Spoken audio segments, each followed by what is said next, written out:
కేటీఆర్ జైలుకు పోవడం ఖాయమన్నారు నకిరికల్ ఎమ్మెల్యే వేముల వీరేశం. ఈ స్కామ్లో దాదాపు 55 కోట్ల రూపాయలను విదేశీ కంపెనీకి బదిలీ చేసి తప్పును బుకాయించడానికి ప్రయత్నిస్తున్నారని ఆరోపించారు. ఇక బీఆర్ఎస్ శ్రేణులు సీఎం రేవంత్ రెడ్డిపై అనుచిత వ్యాఖ్యలు చేయడం సరికాదని వేముల వీరేశం అన్నారు.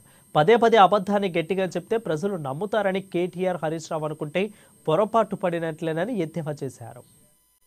హైకోర్టు కేటీఆర్ గారి పిటిషన్ కొట్టేసిన తర్వాత కేటీఆర్ గారు వాదనలో పసలేదని తేలిన తర్వాత కేటీఆర్ ఈ కేసులో జైలుకు పోవడం ఖాయమనేటువంటిది అర్థమైపోయి బీఆర్ఎస్ నాయకులు గగ్గోలు పెడుతూ గౌరవ ముఖ్యమంత్రి రేవంత్ రెడ్డి పైన మా ప్రభుత్వం పైన అడగోలుగా మాట్లాడుతున్నటువంటి విషయాన్ని ప్రజలు ఆలోచించాలి, అర్థం చేసుకోవాలని చెప్పేసి విజ్ఞప్తి చేస్తాము.